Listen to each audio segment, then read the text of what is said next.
Okay, this is our cue to get started. So warm welcome to everyone this evening or this afternoon or this morning, wherever you find yourself joining us.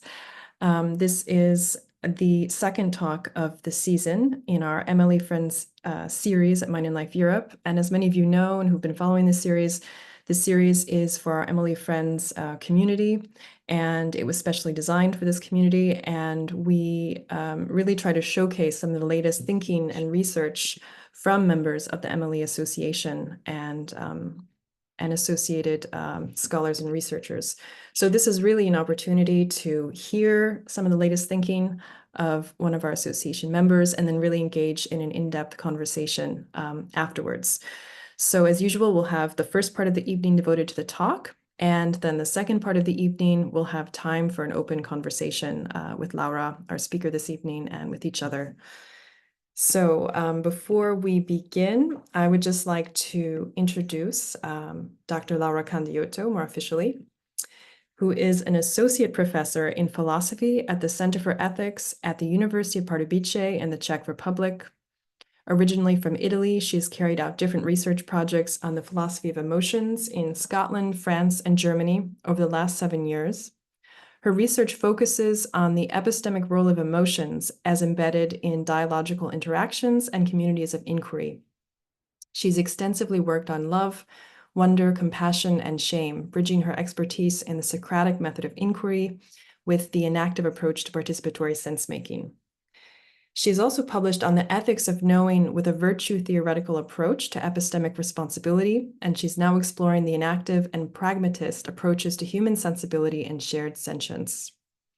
She's also contributing to the development of an enactive ethics of sense-making grounded in affect as that which discloses existential concerns and values, especially regarding environmental issues, which we'll hear quite a bit about this evening. Also, as a Tibetan Buddhist practitioner, she has a long-standing interest in the transformation of negative emotions, the intertwining of compassion and wisdom, and the role of desire, aspiration, devotion, and embodiment in contemplative practices. So it's really my pleasure and my joy to invite you, Laura Candiotto, to take the floor to offer your presentation, which is called Loving a Place That Is Dying, Environmental Love, Grief, and Hope, which I think couldn't be more timely or more welcome for the world that we're in today. So thank you, Laura. Thank you very much, Joanna, and thank you everyone for being here with me tonight. And thank you also Gabor and Derek as the MLE members. And yes, I think that I can share my PowerPoint so that we can start. Let me see where it is. Okay. And then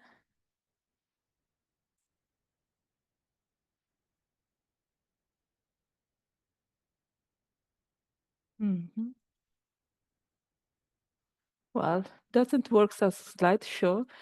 Could you also see the slides on the left side of the screen? Yeah, we can see them on the left.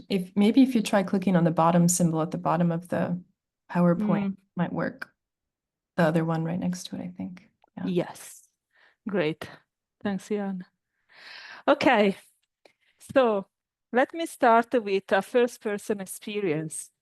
So this is what it was, the Masino River, and this river runs in Valtellina in the Italian Alps at the border with Switzerland. And these pictures, I took this picture 3 years ago when during the summer, it was a very hot summer. I went there for finding here, you know, we are at 1,200 meters of altitude in the Alps to find some refreshment. And when I arrived there, I found this river completely dried out. And I didn't expect this. And this thing is happening every summer, actually. So it became kind of a routine. And of course, it was caused because it is not snowing enough. And then the glacier is becoming smaller and smaller every year, and so on. And I mention in this situation because that experience was quite strong for me, because I deeply felt what is now called environmental grief. And at the same time, I felt really my heart opening. It was really a deep experience of love, loving for this place. Actually, also acknowledging how much I love that place. But this is not only about me. I want to show you these little penguins. And this is actually the name of these species, are the smallest penguins in the earth. They are native of New Zealand. And now you can maybe see it from these colorful rings that they are wearing are protected, because they are going to be extincted very soon. But why I'm showing them? Why? Because, and actually you can read this book by Front Door and Flightways when you can find the story in more details. These little penguins are migrating birds. And so every year they come back to their nesting place that actually lies in the Sydney Harbor. And so when they arrive there, of course, they don't find a very hospitable place for lay down their eggs, but still they keep returning there every year since ages. And these eggs are really under the threat of other animals and mostly bipeds, so humans, that are going to remove them or they crash them. And so this population is reducing its number every year because of it. There are ongoing environmental projects for trying to saving them, relocating these colonies to another place, but actually this is not working because they want to come back to their home. And their home is the Sydney Harbor, full of boats and new villas that every year are built there for being close to the seaside. And so I mention in this because in this case, we can also see a conflict in terms of ownership. Who is the owner of a place and who can call this place home? In this case, are the humans who are building their villas there, or these little penguins that since centuries are going there for laying their eggs. And here I'm just mentioning humans and little penguins, but of course there are also many other animals and also non-human and also plants, etc. So there is also very big problem in relation to the life of seaweeds there. But okay, I cannot go in details there. But I wanted to offer these two experiences for introducing my topic. And my main topic is about environmental grief. And today I would like to speak mostly about the entanglement between environmental grief and love. And from there, see what kind of hope can be discovered. And this is just a possibility. I don't want really to say that there is a necessity that out of the entanglement of love and grief, we can find new sources for environmental hope. But I really would like to explore this possibility with you. So here I'm saying that I'm focusing on environmental grief and not just solastalgia. I will explain in a moment what is solastalgia. This is a key term that has been brought in the debate, in the literature since 20 years, more or less, by Glenn Albrecht. But the main point is that my worry is not about the fact that we cannot longer finding solace at home. You know, so this grief that I felt in the Mazino River, it was not just about that it was not a place of ease for me anymore. The point actually is that the place that I love is sick, that for certain species there is no home anymore. This is what in ethics we call the objective moral reality. So it is not about the fact that we are not feeling well anymore there. So I want really to stress this ethical and political dimension of the problem. And at the same time, stressing that this does not mean that our affective responses to home loss are meaningless. So focusing on this objective dimension does not mean to undervalue the subjective experience, this first-person experience with which I started the presentation. On the contrary, my aim today is to show how processes of sense-making can unfold out of the entanglement of love and grief under the extinction crisis. And this is my main aim, is to really try to stress their ethical and political value. So there is debate about what is environmental grief, and it is very interesting to explore this. For me, I take a stance there. I don't take environmental grief just about the acknowledgement of the mortality of living beings. But for me, it's important to acknowledge that we humans are responsible for their deaths. So really stressing this anthropogenic extinction or anthropogenic place loss. And if we do this, I think that if we really endorse this ethical and political stance, it is precisely there in which we can see how much environmental grief and love can be embodied powers for transgenerational environmental responsibility. I will get there in the final part of my talk. So my talk today is mostly based on this chapter that is titled Love in a Place That is Dying. And this chapter is part of this book that actually will be out by Christmas, so it is not out yet. This is The Philosophy of Environmental Emotions, Grief, Hope, and Beyond.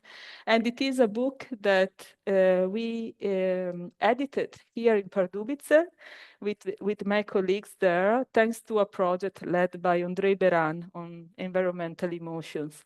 And in this book, we mostly stress the tensions that are there when we face the environmental crisis and the affective relevance of these tensions and what are the emotions that are there, also trying to go beyond the idea that there are only certain emotions that are negative and others that are positive, but most of the time also showing how much certain emotion that can feel bad can play important role in what I call transgenerational environmental responsibility. So this is the plan of the talk. So the first part, love in a place, belonging, and familiarity. So there in particular, I will say something on the emplaced self. So about this subjectivity that is constituted by in a specific place. Then I will go to the problem that are created by losing this place that you can call home and that is constituting your identity, your personal identity. And there I will try to understand environmental grief as a form of existential groundlessness. And from there, I will, by using certain enactive tools, try to understand what kind of sense making can emerge out of it, if it is possible. And so I'm going to present what I call grieving sense making. And this is the third part. The fourth part is about this transgenerational human responsibility and the anthropogenic extinction. So I said already something about this. And then I will conclude with this possible way of still hoping for the future now. And it is what I call hope despite the circumstances. I don't say anything now, so to create some interest until the end of the presentation. So let's start with the first part. So here there are some references to my previous work on this, and in particular also the work that I did with Hanne de Jager and our paper Love in Between. I'm mentioning this because this paper is crucial for what I'm saying here today, because there we present loving as participatory sense making. And then I apply this conceptualization of loving as participatory sense making to loving a place. So the point was really try to understand these processes of loving not only other human beings, but also what does it mean to love a place, and proposing an enactive approach to the love of nature. But here I also wanted to mention a paper by Ezequiel Di Paolo that actually it is an answer to that other paper, what needs to change for us to love a place. Because this paper crucially stressed the necessity of thinking in terms of the ethical and political dimension of this enactive conception of love of nature. And so I would say that especially what Ezequiel Di Paolo called the all around, so also this awareness that this love of nature is not just the interaction with a specific place, but to see how this might be extended to other places, and how these emerge out of the awareness of all the issues and tensions that are around. That after that, I also try to write another paper titled Eros in Between and All Around. So sorry for the advertisement, but this is not really in terms of advertisement, but because I'm quite a systematic thinker. So in a way, all that I'm doing is really drawing from what I did before and try to still moving forward. So here, when we think in terms of loving a place, I think that is very crucial to understand this in a participatory manner, and mostly in understanding it also as word making and words in plural. So really this constitution of meaning, what we can call, so building this perspective in a participatory manner that is sense making, how this is really the constitution of a word of meaning. And this word of meaning, in my understanding, is really grounded in specific practices of inhabiting the space that is in between and all around. And so for going deeper into it, I will now refer to the existentialist tradition about place. And here, the key reference is the work by Jeff Malpass, who really stressed how much a place is a dwelling, a Wohnung. So here is the reference is from Heidegger, who has a lecture on this.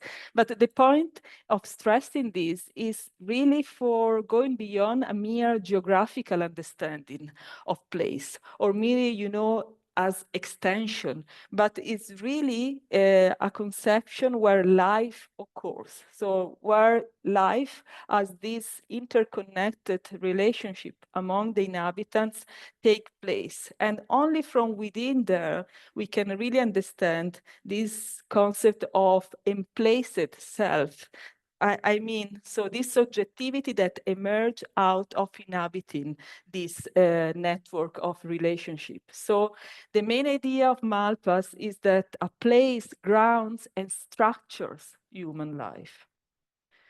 This view is really important for me, but since the main reference is the existentialist philosophy, there is a bit too much humanism in there. So the idea that, meanings are made by humans And so the place is inhabited by humans, and non-human beings do not really create meanings or exist. So there is not a strong meaning of existence, but just in terms of survival, etc. So, of course, and this, of course, is quite a strong position. And so I would have to argue for it, but I cannot do it now. But for me, this is not enough.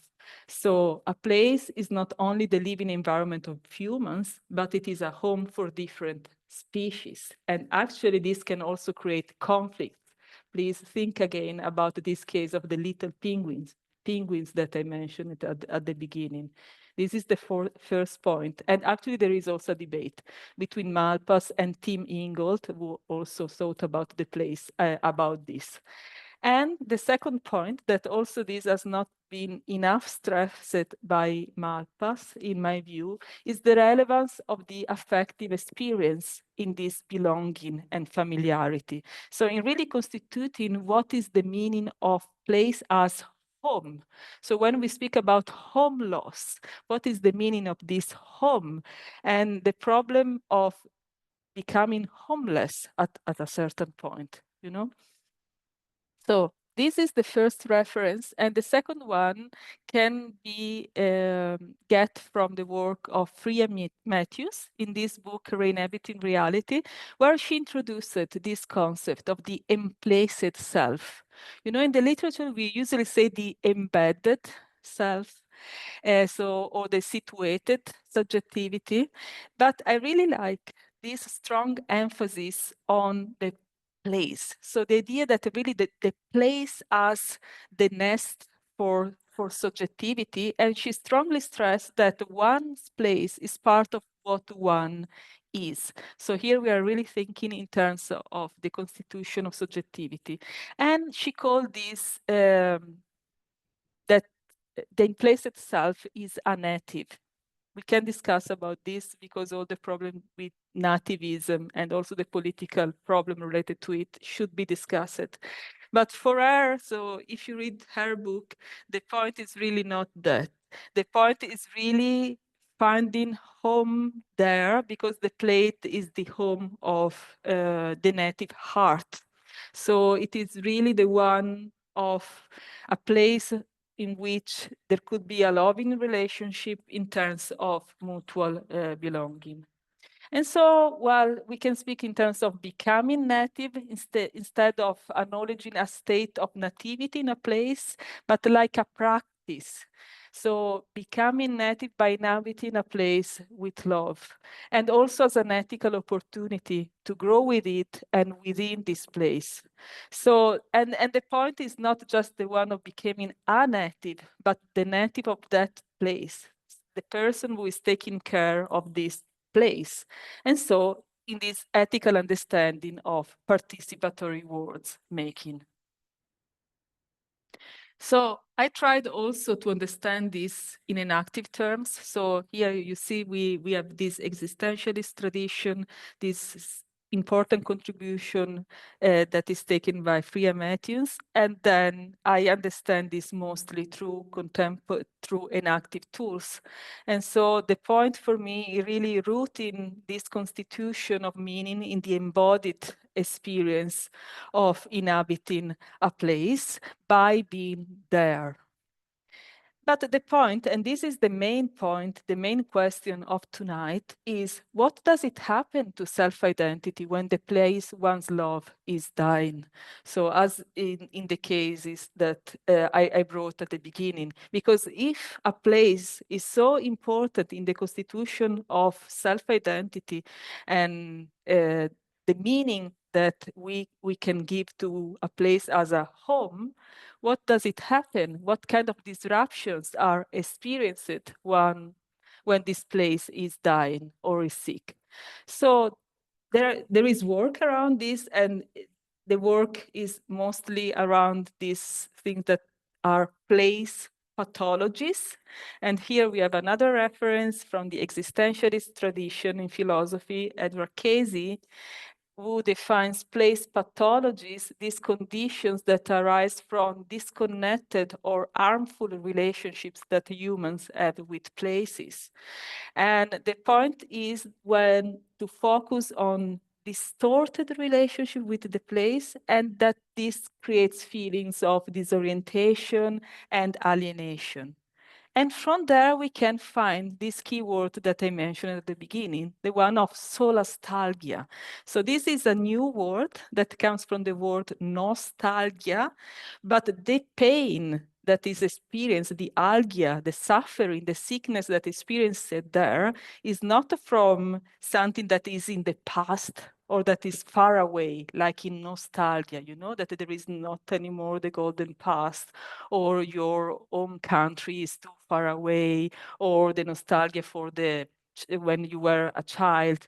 Now, the point in solastalgia is that the place that you inhabit, so you are there, this place is not far, neither geographically, not temporally, but the place in which you are inhabiting is a place, is a sick place, is a place that is dying, is a place with many disruption. And so it is not a place of solace. So solastalgia comes from this idea. Home is not anymore a place of ease. And so it is this kind of suffering that is experienced by being situated in a place that literally is dying. So I would say that this means that an place itself feels attacked in one sense of abandonedness. And so there is an erosion of the sense of belonging that is so crucial in self-identity to a valued place.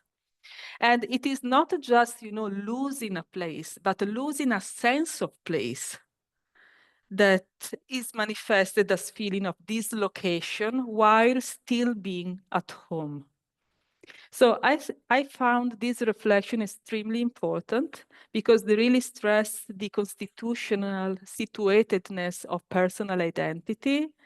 Also, these feelings of hominess and homelessness comes into the spotlight that I think that are so crucial to consider it.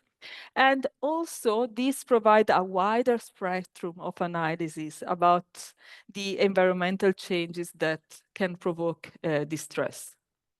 However, also here I find some problems. You know, very often as philosophers, we engage in dialogue with others, but then we try to develop the view, also finding some points that are lacking or stressing some differences. So I really gives a lot of value to these views. I think that they are very problematic, but please allow me to stress also some problems with a constructive aims to move forward the debate.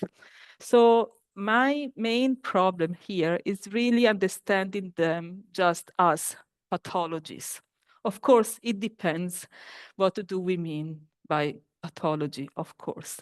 But since it comes from the point of view of ethics and political philosophy, if we understand it just as a pathology, there is the risk of ascribing the responsibility for the alienation to the individual, as if it is her or his problem of not being able to be at ease in the place anymore.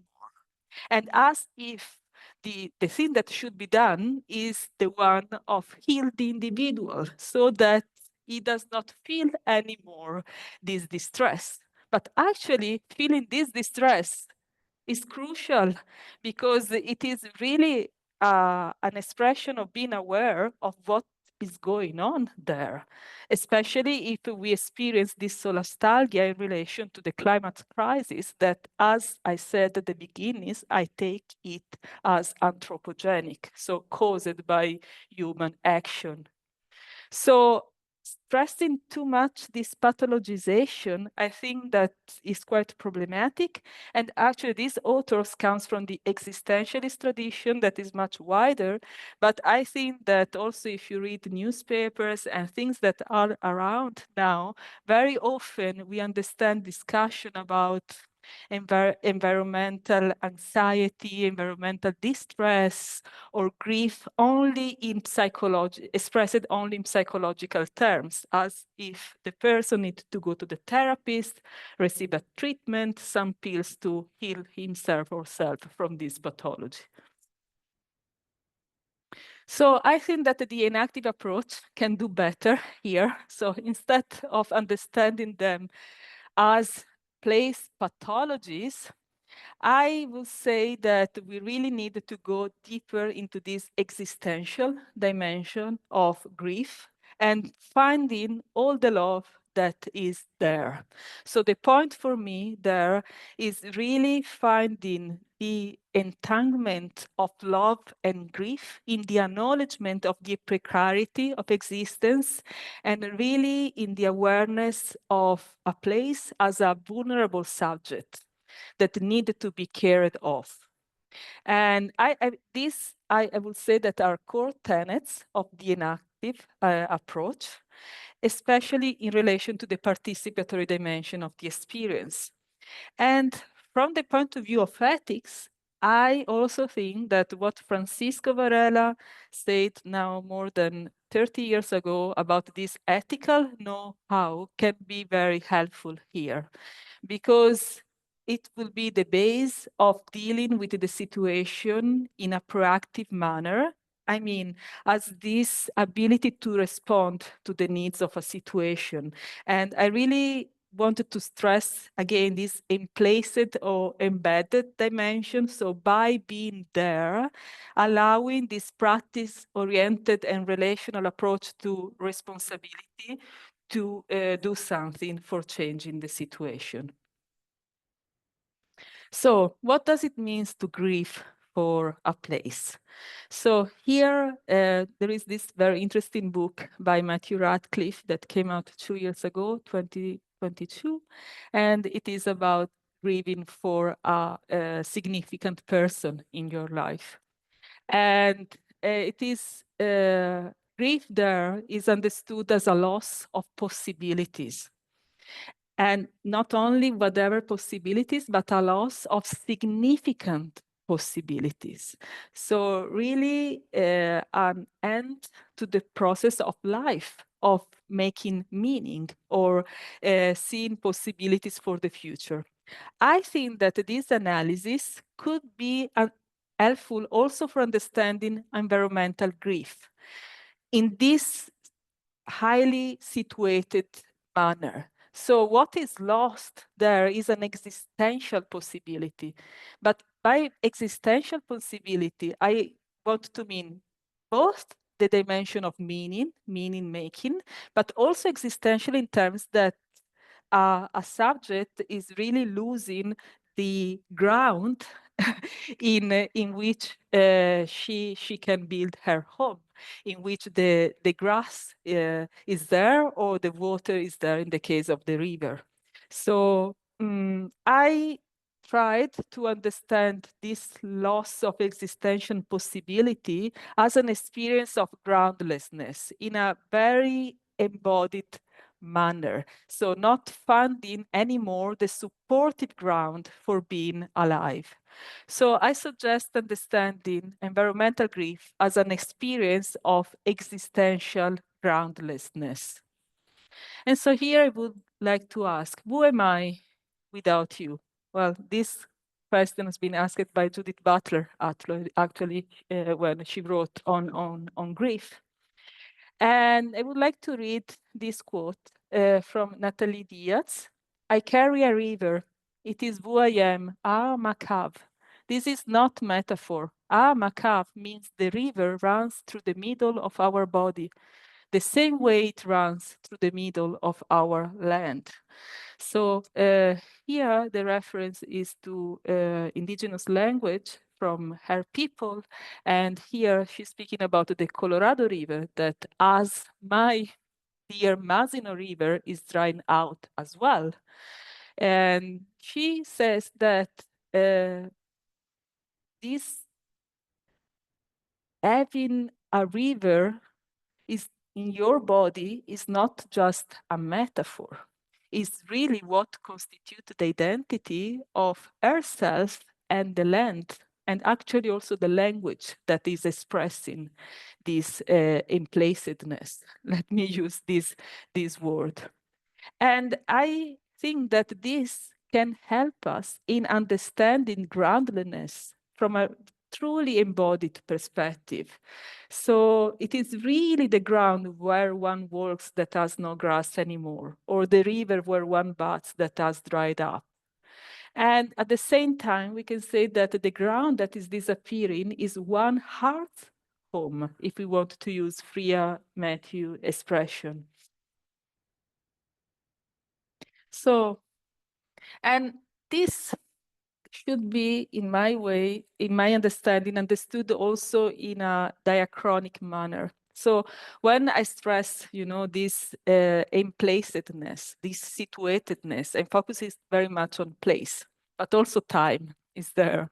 And so, and this also is crucial for the existentialist approach. So I will say that this place is dying, so the ink form is so crucial there. And the fact that it's dying, this disrupts also the temporality of the existence, because a very place that is dying is also the place where one maybe wanted to raise their children, or is maybe the place where one buried one's elders, or maybe it's the place where one desires to grow old. So this disruption over the existence should be understood from a temporal, truly temporal dimension. And why? And here we can really come back again to this fundamental meaning, the constitution of meaning, sense making as word making. So the point that is not possible to find the meaning anymore, what makes you feel alive. So this is the temporality of existential groundlessness. So in these terms, I understood this as a temporality of losing possibilities.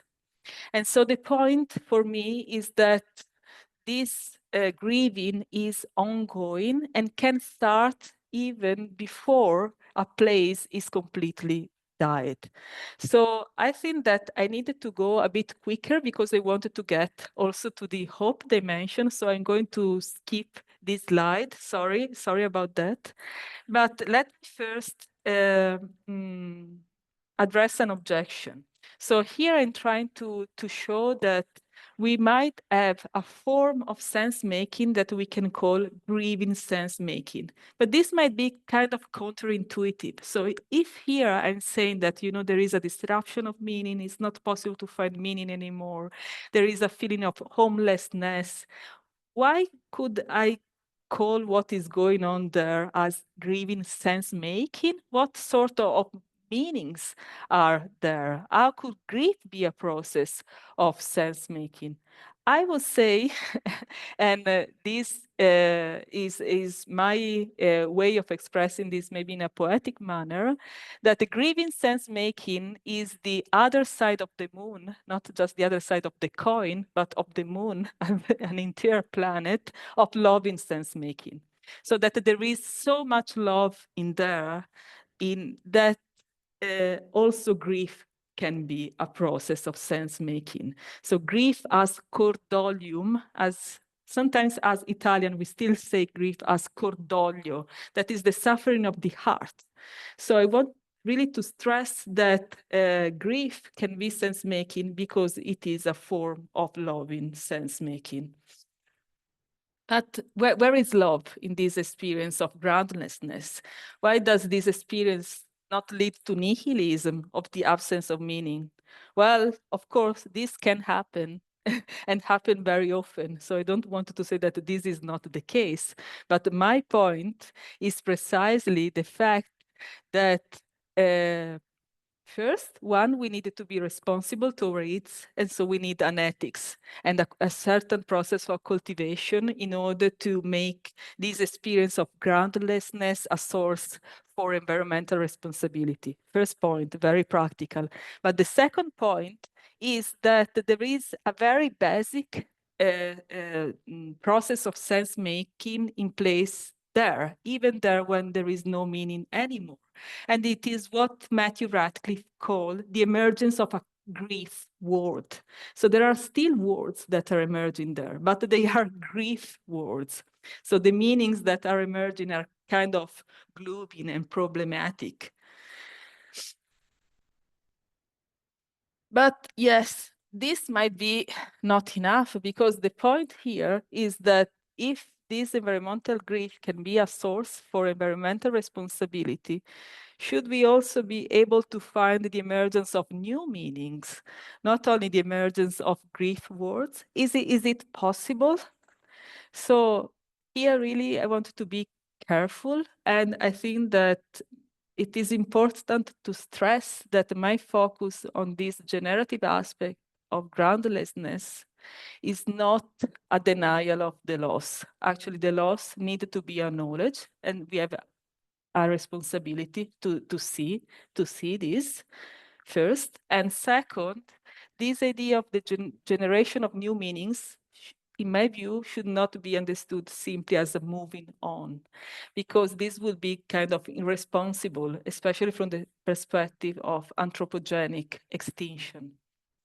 But what I wanted to stress is this continuous process of grieving as loving a place. And this is not a necessity. It is a possibility that can be cultivated and a practice to uphold.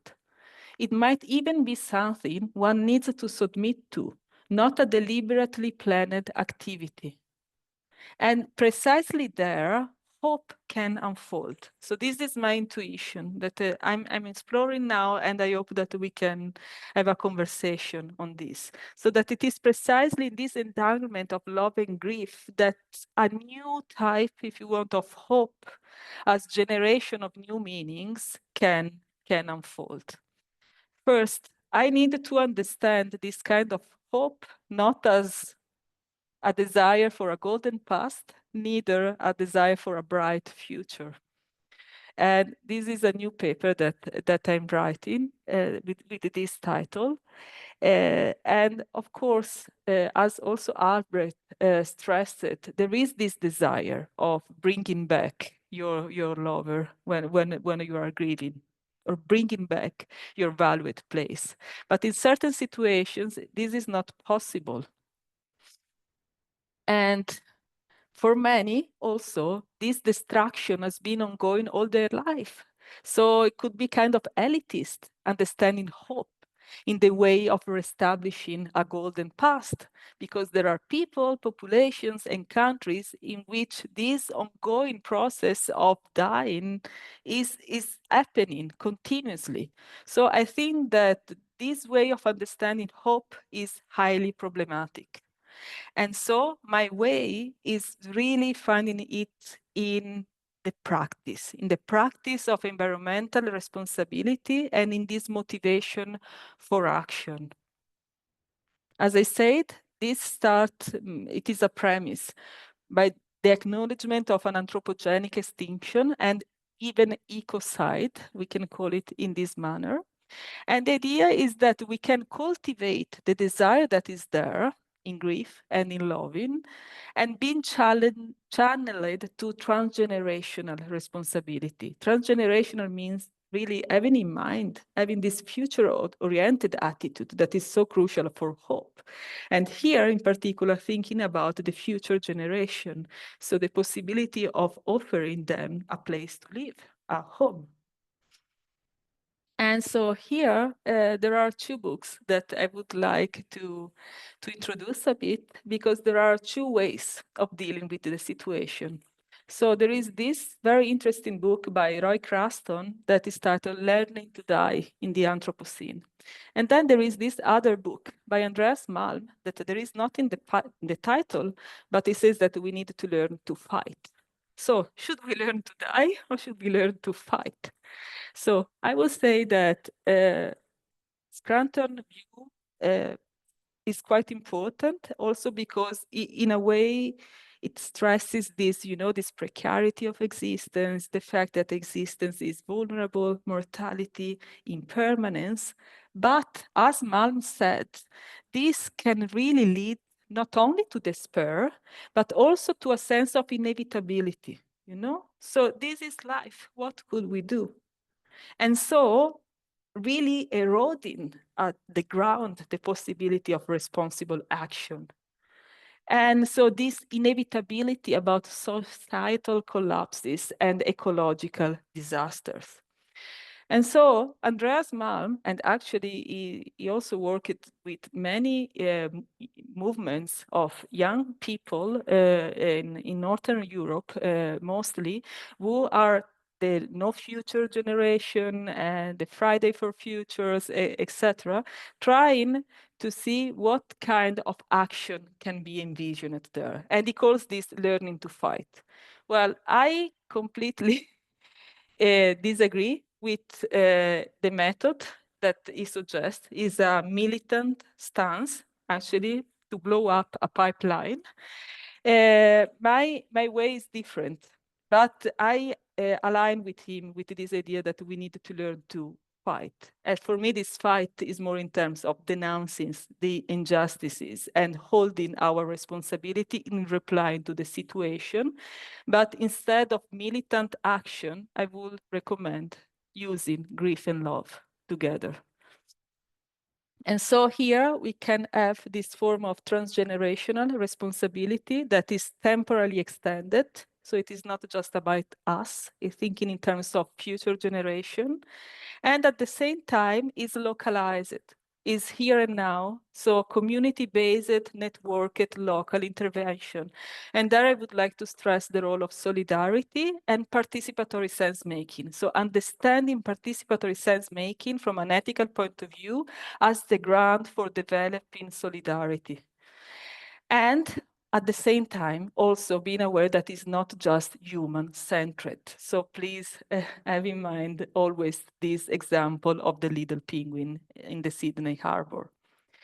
So my argument against viewing the climate crisis as inevitable is to focus on human environmental responsibility as a way of channeling the desire intrinsic to grieving sense-making.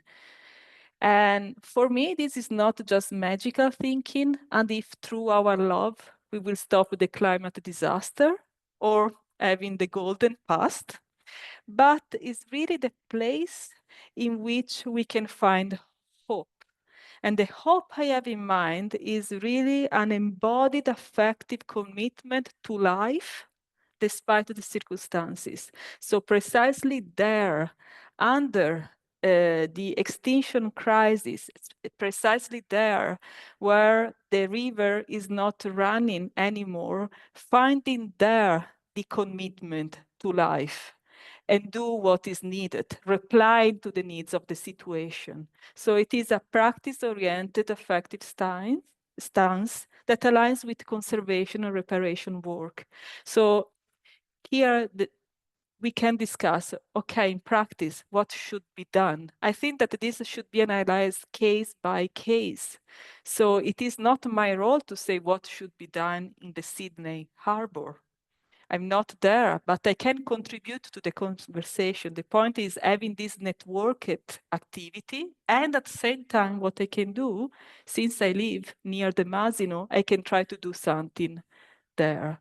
And it is precisely this loss of possibility that in hope can really take the shape of a practice of finding new or different ways in compromise and dying terrains. And so this is the conclusion. So this is precisely what love can do in grief. Pushing to find new meanings, not as moving on, but as a continuation of meaning making. Not only is grief a continuation of love, but love is also a continuation of grief. And in this, hope can unfold. Let me stress as a conclusion this can unfold. So it is a possibility, but it is a possibility to uphold. So we need to become responsible towards it and allowing this hope to unfold. Thank you.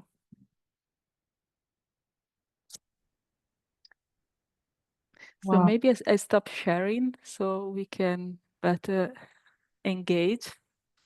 Great. Thank you. Thank you so much, Laura. We would all be giving you an applause if we were in person with you right now, but you can sort of feel that I'm immersed across the Zoom space. Yeah. Thank you so much for this talk, which was both poignant and also robust and complex. So I'm sure we have lots of thoughts and discussion points in the room. So I'd propose that we open it up. So if you'd like to just raise your hand and unmute yourself so we can get the discussion started, please don't hesitate. We've got about 40 minutes for the discussion. And I know some of your dear colleagues are also here. I see Hannah and Ezekiel, whom you cited early on. So it's really nice for them to also be part of the discussion if they'd like.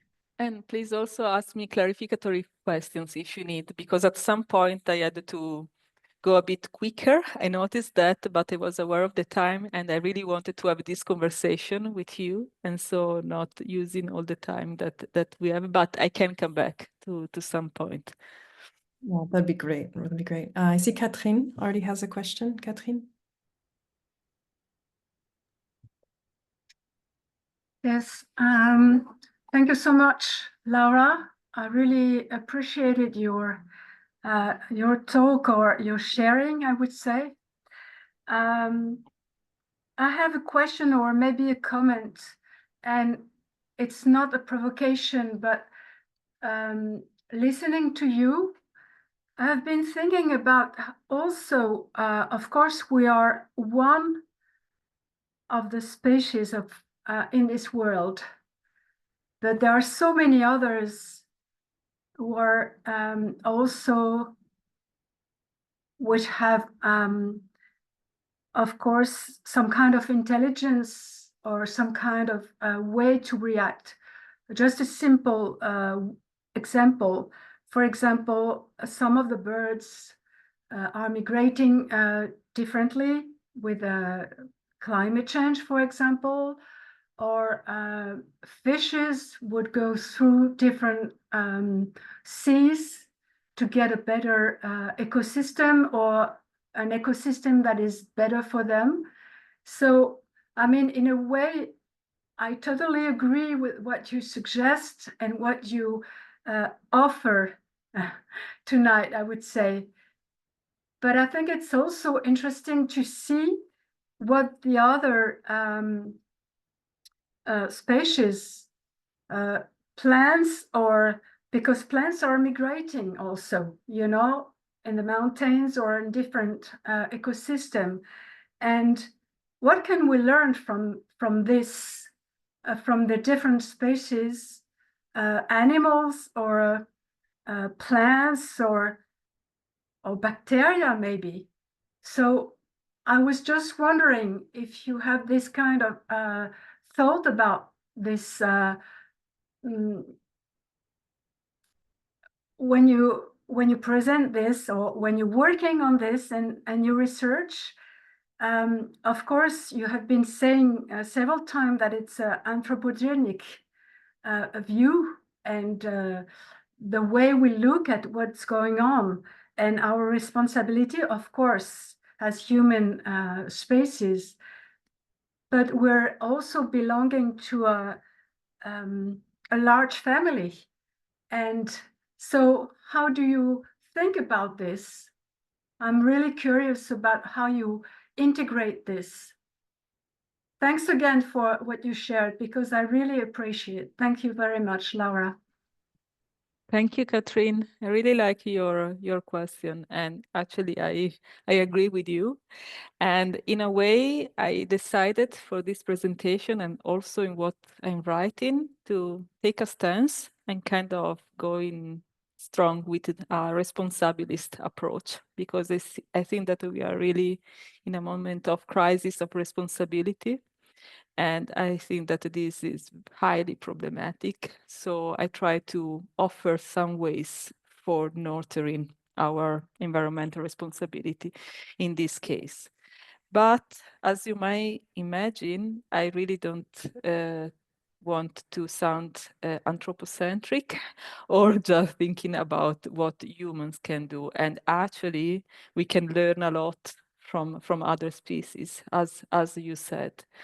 And these things about migration, so how certain birds are changing the migration routes, or fish goes to different seas because the ones that they are too hot, so they need to go north, right? This is a strategy, and it is quite interesting that the example that I brought, it was the opposite one, this site fidelity that is in biology.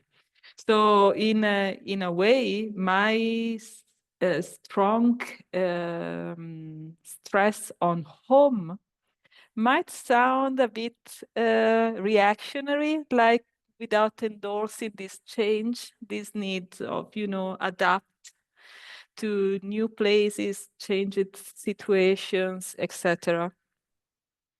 And I would like to keep the tension, to keep together this site fidelity, so really working for the place you are in, being aware that you might be obliged to leave. Actually, we know that there are already some climate migrants, also human, right? And the problems that are related to that. But also these strategies that are maybe used by certain population of fish from the south are creating problems to the fish that are living northern. And, I'm Italian, but this summer, there were so many articles in the newspaper about how the sea near Orbetello, close to the Morte Argentario, is dying. Precisely because there are these new, bigger and stronger fish from the south that are coming. And this, of course, the politician there can use this very much, that there are not just fish from the south that are coming, but also human beings from the south that are coming and that they need to live in our places, So I think that there are a lot of problems and tensions that need to be explored there. And I will really try to keep both of the view. The one that is trying to stress the fidelity to the place, but without going into nativism. That is another extremist problem.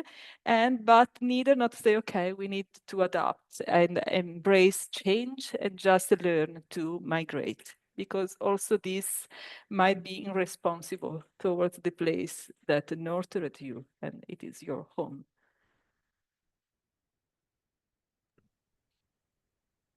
Thank you, Catherine, for this great question. I think, Annie, you have your hand up.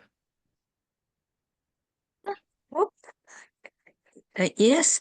Laura, you started with personal and completely living experience. Then there was a theoretical presentation, and I would like, to go back to this personal and subjective embodied side, and say now, what are you doing? What's the implication in your life? How do you enact hope?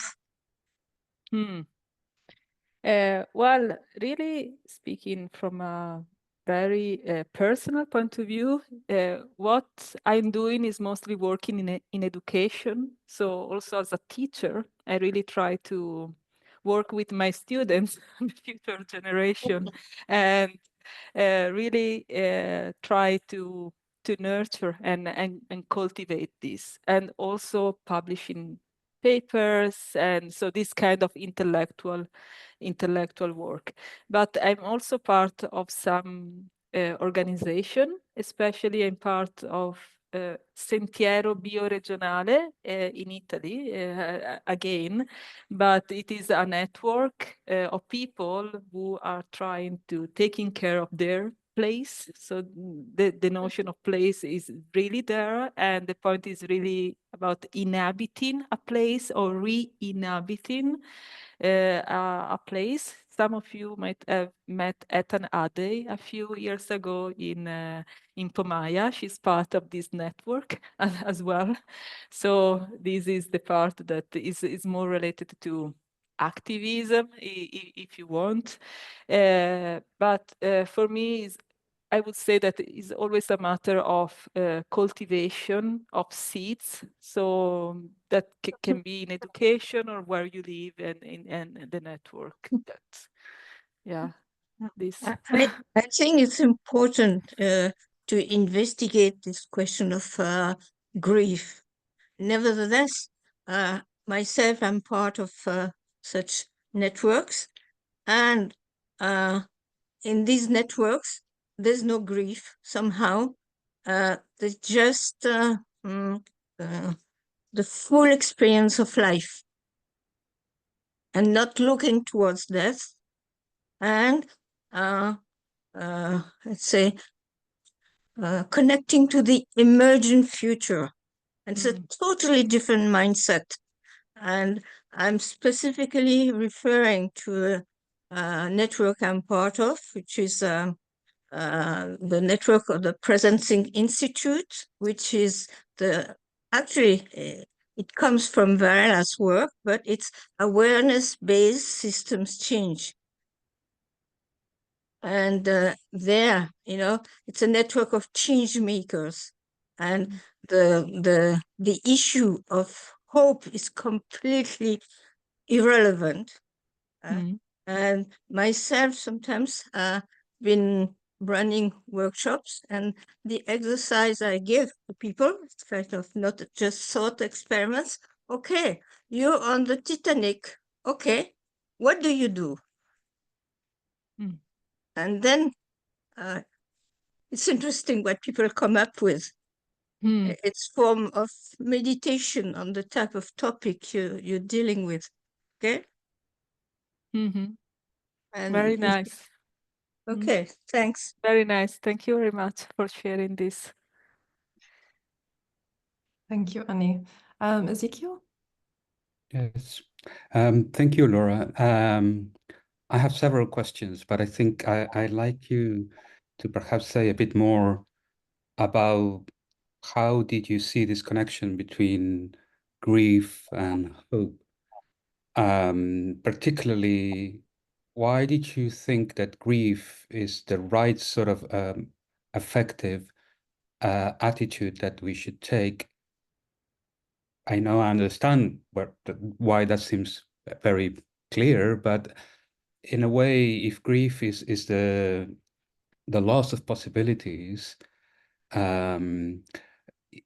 our places are not gone in a sense that, for instance, looking at the other example of cultural devastation, like in the case of genocide and so on, like considering in particular the Radical Hope book by Jonathan Lear, where you got you're the last one of a culture, and the culture is gone. Now our places are not gone. Obviously, something is gone. Some possibilities are gone, and maybe that will provoke us to grieve. But grieving seems to always be what we grieve is what our connection to that place. But that place is still active, is still changing. And I wonder whether that means that perhaps in that difference, we might find that hope might emerge as I wouldn't say as the opening of possibilities, but it's as laying the groundwork for the opening of possibilities. It's like it's one step beyond the opening, before the opening of possibilities that could counteract grief. Now, what's missing obviously would be the action, but hope at least is preparing that groundwork. But that groundwork to me, it has a better, well, I don't know if a better, but I mean perhaps a different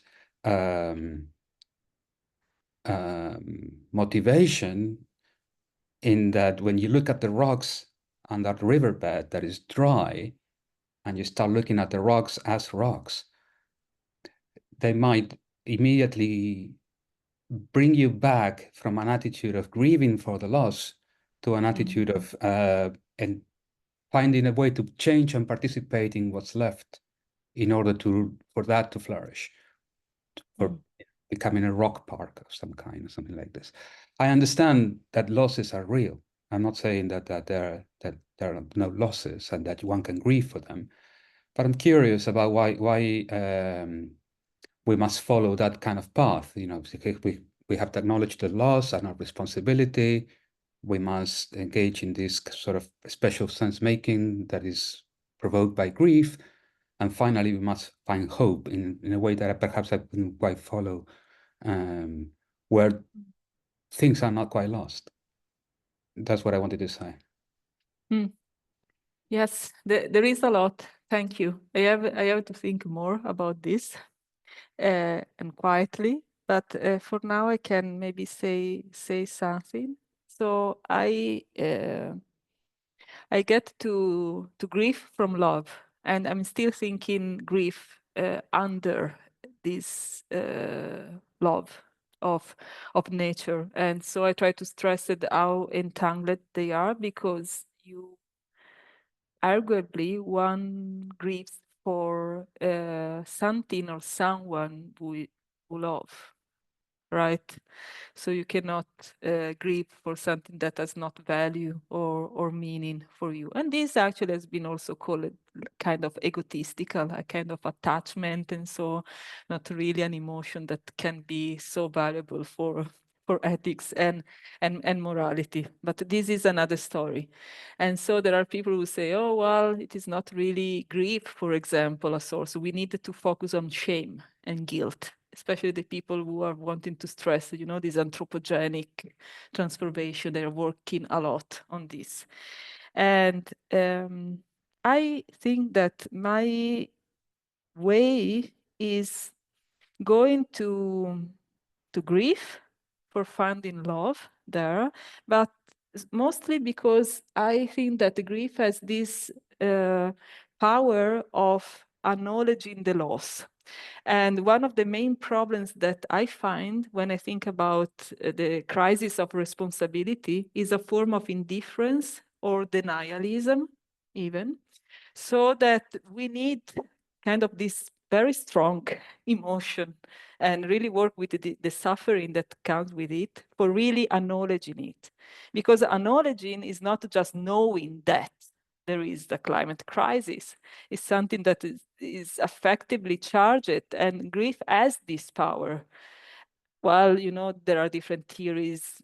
They say that there are phases, that they are not linear. At the beginning, there is a form of denialism also in grief, because you cannot accept. But, well, at some point, grief is owned when you acknowledge the loss. And then, for example, with the continuing bond theory, we can try to establish new relationship with the valued place. And I think that this can be related to what you were saying on finding new possibilities there. And so why do I need grief for grounding hope? Because I'm very skeptical about a form of hope as a form of optimism for the future that does not see what is going on, or a form of faith for the better. And so I think that the grief can really ground this groundlessness of of existence in a manner. But you are true. You are right when you say that, well, there is no water anymore in this river, but the rocks are there. Maybe there will be a rock sparks, and yes. Life is coming back again as my last teacher, because this happened, for example, in the Masino River, this is happening in the summer. But then if you go there in October, water is there again, you know? So you see? this movement. But again, I don't want to take this as, okay, there is the cycle of life, death, and so we don't have to do anything. But so what I can learn from this, that it is more than us. So it is not, of course, what we can do has to do with our responsibility as humans. I think that we need to endorse this.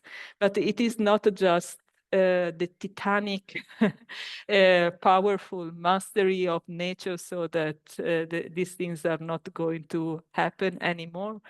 Because something also unexpected can happen, but you need to listen to the place and to see it carefully.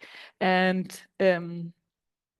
well, for example, in this book that I mentioned at the beginning, in the chapter written by one of my colleagues, Anthony Fredrickson, is bringing the case of a forest here in the Czech Republic at the border with Germany that died 5 years ago because of fire. But after 5 years, new trees are growing up. It was completely died. Really, the terrain, the soil was completely destroyed. But we know that sometimes, also in the past, in the agriculture, they were even burning the soil for having this process of purification, for making new soil so that new life can come out. So maybe I'm stressing too much this human responsibility, but I'm doing it deliberately because I wanted to fight this indifference or denialism. But at the same time, it is important to having also this humble attitude of listening and seeing that also life can come back independently from our actions. Okay, thank you. I just want to add that I totally understand that it makes sense to fight indifference, and I think I understand what I was trying to suggest was absolutely nothing to do with letting things happen on their own, but it was more about the finality of loss and grief in the case where things are still happening, and maybe our hope has to do with learning to reevaluate what we have and what we can do so that we can become allies to that new life that and we can do it differently from what we've done before. So that is perhaps I can see the stresses, and I would just perhaps think that you can plot a course that doesn't go to any of the extremes when you're thinking about what to do about all this. But sorry, I've taken too much time. Yes, you are right. Yes, thank you. Thanks, Ezekiel. Yes, Hannah. Yeah, thank you so much, Laura. Excellent presentation and thinking. Yeah, I wanted to continue a little bit what we've been talking about just now with Ezekiel as well. I think that you call it grieving sense making, right? So I don't see grief so much as final or as pointing to a finality perhaps, but rather more making sense of a kind of ongoing relationship with something that is being lost, but it might not be yet fully lost, or there might be parts of it that are emerging, other things that we haven't seen or something like that.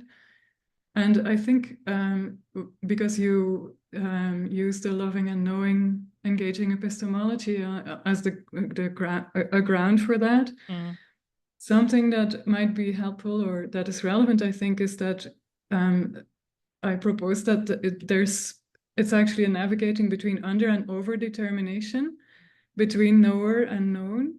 And so there are also very many elements to place and to human and to what you lose when you lose the river. You know, the water is that can be an incursion into one's living being, that you lose the water of the river and the contact with the water. And maybe through that can emerge that, but there are still rocks.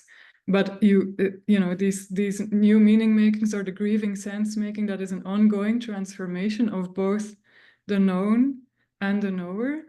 And you try not to underdetermine, so to forego relationship with what you are knowing because it's maybe so devastating that it looks so lost. If you forego that relationship by completely underdetermining it and stopping the relation, that wouldn't be an ongoing sense making, or it wouldn't afford an ongoing sense making. But you also cannot completely overdetermine it. And so remaining open to this ongoing process of making sense with place. I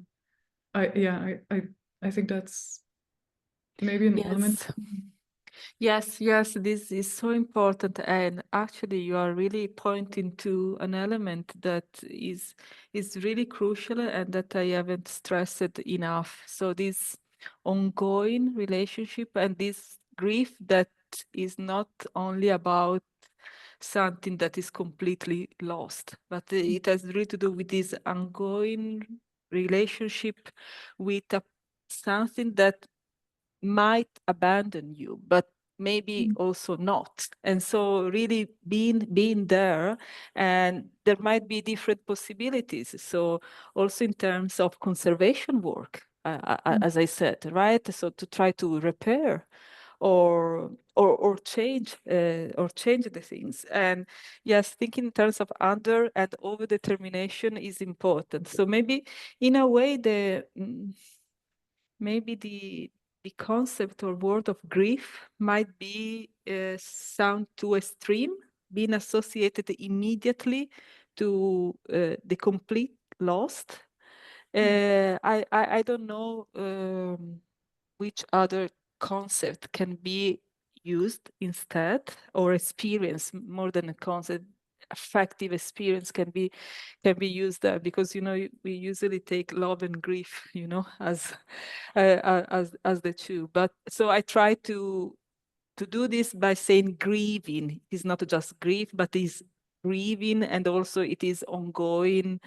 But I wanted also to include not just places that are lost, but that are sick, for example, but that they can be healed, right? And precisely in this uncertainty that maybe hope can really unfold, right? Because hope has to do with this uncertainty about the future, and the future can be for the good or for the worse. And in a way, there is something that we can do.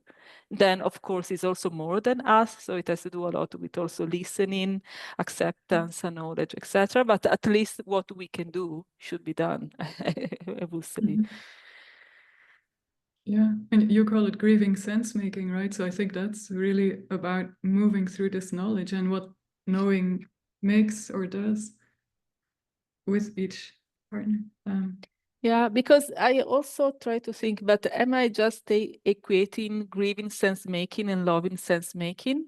I will say no, but with this image of the moon, I really try to express with this poetic way of this other side of the moon, that the grief in sense making is the other side of love in sense making. So they are not really the same, but is the same body, the same experience of the moon. And very often, the other side of the moon is the one that we don't see. It is the unseen. It is also mysterious, but needed to be acknowledged. So I really like it, this idea of acknowledging this grief, this loss.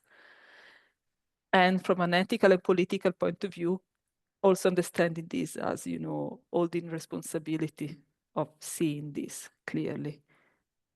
Yeah. Could I ask and add something else? So now that you say it like that about the other side of the moon, I think there might be an element that also helps bring forward, which is that we are not so used to seeing grief. So grief and grieving are, at least in the worlds that I live in, very individual things that we don't show to other people, that are hard to share. But it might actually be important to be more able to share the grieving, or that grieving sense making, or sense making through that there is also grief about these things, which refers to loss. And maybe if we can share it, that also can or share it more or better, or have more capacity for that. That also can help with solidarity and with working together. Indeed. And that requires the acknowledging of the grief also. in each other. And yeah. Yes. I was also thinking, you know, in these days, how difficult is even say, I'm sorry for your loss. It's really hard to have the words for saying this. And there is so much embarrassment. But so I'm really going very in the very practical and daily life situation. So, and that's why we needed to acknowledge this grief as the other face of the moon, or side or face. Well, in Italian we call the face of the moon, la faccia della luna. I don't know, in English might sound even weirder than say the other side of the moon instead of the coin. I don't know, Joanna, how does it sound to you? All of this. I love it. You've just invented a new poetic turn of language, which will. That's great. And thank you, Hannah, for that great question. And I see Bruce has a question he's written out in the chat. I don't know, Bruce, are you able to unmute yourself to ask it, or would you like us to read it out? Yes, I'm reading this from the chat. Yeah, maybe we can also read it out loud just for the benefit of people who'll be listening later. Okay. So how are we to orientate ourselves in the present moment, the here and now? One relational orientation based on Sat Chit Ananda Vedanta is to appreciate how we are connected to ourselves and our present lived experience when we are connecting to our contextual environment, including our physical environment, cultural and interpersonal contextual environments. Sat Chin Ananda, knowing, being, loving in practice, awareness recognizing awareness with love, provides the opportunity for creativity and the consensual development of meaning or sense making. Ah, yes. This is beautiful. I needed to go deeper into the keywords here and the traditions that are mentioned here, that I'm not so much related to it, so I cannot say much. But maybe I can try to say something about the first question. So how are we to orientate ourselves in the present moment, the here and now? Well, I would like to say that if we follow Judith Butler and her work on grief and violence, she actually speaks in terms of disorientation. And how powerful could it be as a transformative experience? And so maybe in this experience of grief and groundlessness and really losing our home, it is much more a matter of being disoriented, this feeling of not displaced. And but the point for me would not be to say, okay, so now we need to orientate ourselves, but try to find, you know, the motivation and the power in that disorientation. So this was my point. So if grief has to do with this disorientation, really owning this disorientation, and of course this is just a possibility that can be can work, because I was also saying that this can lead to nihilism, desperation, and so that's why I was stressing solidarity. So you need to do this in a networked manner, not alone, and also in a practice-oriented method. So doing something, but maybe this would be, I don't know, maybe Bruce was mentioning something else, and so, but this might be also interesting as a reflection to do in the future, you know, that when we think in terms of contemplative practices, we think very much in terms of orientation, awareness, being stable, balancing. Here, I'm kind of focusing on this experience that is disbalancing, a displacement that has been called as a pathology that needs to be cured. This is highly problematic because this displacement actually is showing us the injustice and what is happening. And there we can find the responsibility. So the point is not just, okay, so just keep displaced and be like that, but try to transform, or I say the channeling this power towards this environmental responsibility. And this is a possibility. So I don't want to say that this is magic and that this will happen for sure. Not at all. I see that here. We have another comment, I think, from Ezekiel. Yes, perhaps another parallel worth exploring is with a case of caring for someone who is seriously ill. There is some grief, some awareness of loss and potential total loss, but there is also something that drives us to continue and hope. Yes. Yes, this ongoing, and also Hanne is stressing that drive us to continue the ongoing, true changing relationship with the person. Yes, this really resonates with this continuing bonds theory of grief that is also used as a therapy. Yes, and I will say that from the enactive perspective, highlighting this idea of processes of becoming and this relationship that are ongoing is really crucial. And so hope has to do precisely with this.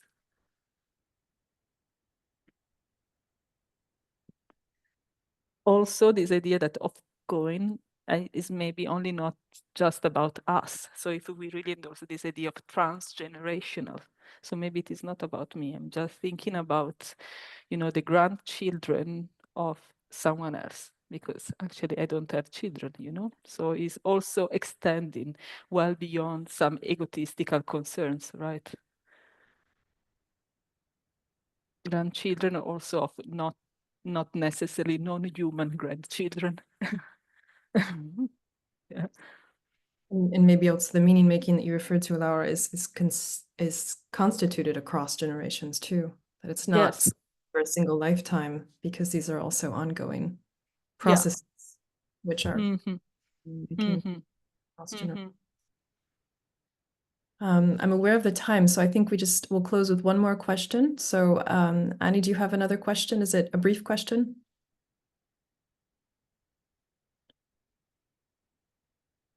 Oh, okay.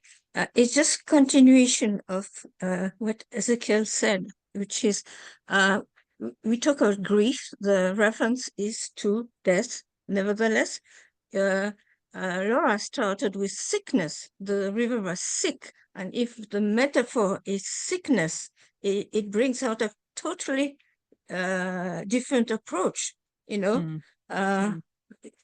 It looks like it's end of life, but taking care of end of life is not the same thing as grieving. It's dealing with impermanence. Mm. Mm.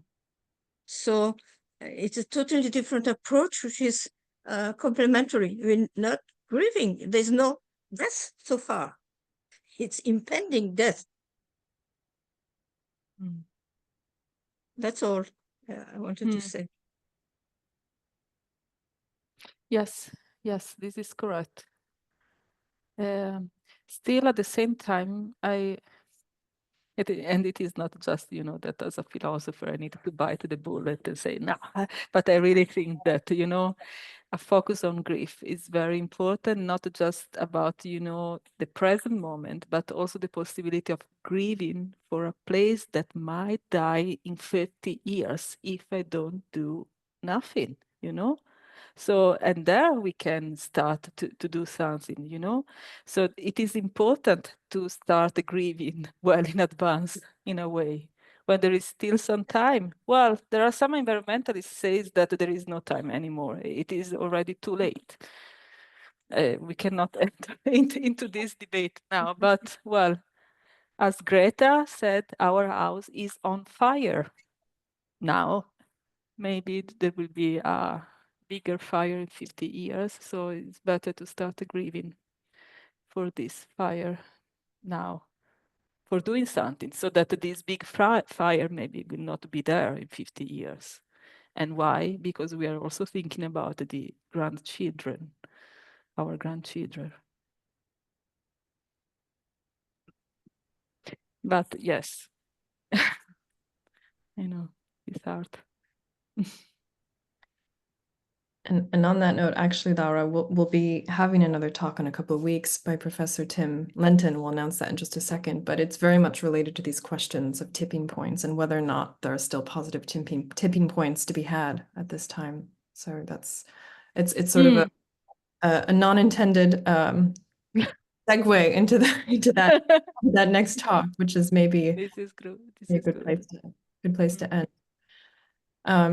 So with that, I think unless you want to say anything further, Laura, please go ahead if you wanted to add. I just noticed that there is another comment by Bruce, who said that tukdam and death and rebirth do not require grief.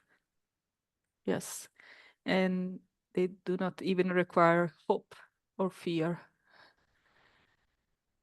Here, I really wanted to go into the very basic and daily life of experience of common human beings who are living this, and we need that us, and I put myself there, all the responsibility and change and do something. But yes, this is true. Thank you. Yeah. So thank you, Bruce, for that last comment. And thank you once again, Laura, from all of us for this really, I would say, crucial talk. And I hope we can continue the discussion more. And I'm sure we will at some point with you. And so thank you once again from all of us. And yes. Thank you very much. I really enjoyed this conversation. Thank you. Yes, thank you. And for all the great questions and discussion points too. This was so rich. And as I mentioned, just a couple of quick announcements. We do have our next public talk, which is a Mind Matters talk with Professor Tim Lenton, actually from Exeter, who will be speaking. He's giving the last talk in our Gaia series as part of the Mind Matters talks. And he'll be speaking about Gaia as seen from within and talking very much about these different tipping points, negative tipping points, but also the possibility of positive tipping points.